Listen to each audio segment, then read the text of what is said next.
राजस्थान की अरावली में विराजित विश्वविख्यात सैंड माता मंदिर। राजस्थान की अरावली पर्वतमाला की तीसरी सबसे ऊंची चोटी पर स्थित सैंड माता मंदिर सिर्फ एक धार्मिक स्थल नहीं बल्कि एक प्रसिद्ध पर्यटक केंद्र भी है, जहां भक्तों की हर मनोकामना पूरी होने की गहरी मान्यता है। लसानी देवगढ़ उपखंड क्षेत्र के प्रमुख शक्ति स्थलों में गिना जाने वाला ये मंदिर लगभग 362 वर्ष पुराना इतिहासकार शिवनाथ सिंह के अनुसार सन 1720-1663 ईस्वी है और आदिकाल से मां अंबे की शक्ति का गुणगान कर रहा है। मंदिर का पौराणिक इतिहास और निर्माण। इस मंदिर का निर्माण आमेर ठिकाने के राव मानसिंह ने सन 1720 लगभग 1663 ईस्वी में करवाया था। मंदिर के नाम के पीछे एक रोचक कहानी है। कहा जाता है कि राव मानसिंह एक बार इन जंगलों में भटक गए थे और उन्हें रास्ते का ज्ञान नहीं था। तभी वहां ऊँटनी क्षेत्रीय भाषा में सैंड पर सवार होकर एक महिला प्रकट हुई, जिन्होंने राव को सही रास्ता दिखाया।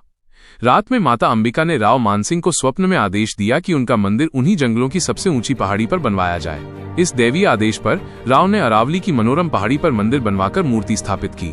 चूंकि माता ने ऊँटनी सैंड पर दर्शन दिए थे, इसलिए उन्हें सैंड माता के नाम से जाना जाने लगा।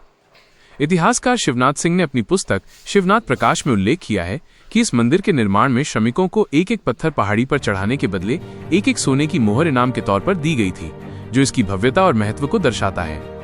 समय समय पर देवगढ़ ठिकाने के रावों द्वारा भी इसका जीर्णोद्धार और सीढ़ियों का निर्माण करवाया गया।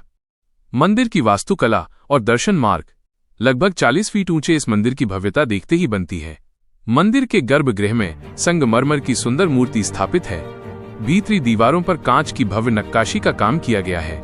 ये मंदिर समुद्र तल से लगभग 6000 किलोमीटर की ऊंचाई, संभवतः 6000 फीट या लगभग 1.8 किलोमीटर की ऊंचाई का संदर्भ पर बना हुआ है, जो दूर से ही इसकी रमणीय स्थिति का आभास कराता है।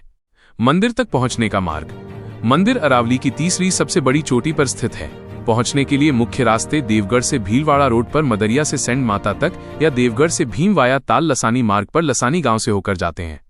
पहाड़ी पर मैदान से कुछ दूरी तक सीढ़ियां नहीं बनी हुई हैं, जिसके बाद भक्तों को माता के दर्शन के लिए लगभग 800 सीढ़ियां पार करनी पड़ती हैं। आस्था और चमत्कारों का केंद्र। सैंड माता मंदिर सिर्फ राजस्थान ही नहीं बल्कि महाराष्ट्र, गुजरात और मध्य प्रदेश के श्रद्धालुओं के लिए भी एक बड़ा आस्था का केंद्र है।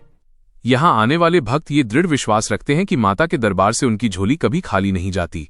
नवरात्रि के दौरान यहाँ भक्तों का जनसैलाब उमड़ता है और पूरे 9 दिनों तक माता के विभिन्न स्वरूपों का पारंपरिक रूप से श्रृंगार और पूजा अर्चना की जाती है।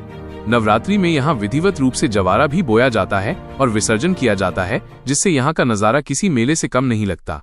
एक आश्चर्यजनक तथ्य ये है कि पिछले 1 दशक में मंदिर पर 3 बार आकाशीय बिजली गिरी, लेकिन मां की प्रतिमा पर कोई असर नहीं हुआ, जिसे भक्त दैवीय चमत्कार मानते हैं। प्राकृतिक सौंदर्य और पर्यटन स्थल। ये मंदिर एक शानदार पर्यटन स्थल भी है। मंदिर के प्रांगण से प्राकृतिक सौंदर्य का अद्भुत नजारा देखने को मिलता है। यहाँ से 100 किलोमीटर के दायरे में बसे गांव एक टापू की तरह दिखाई देते हैं। मौसम साफ होने पर यहाँ से लगभग 170 किलोमीटर दूर स्थित चित्तौड़गढ़ का किला भी नजर आता है, जो दूर दराज के देशी और विदेशी पर्यटकों को भी आकर्षित करता है।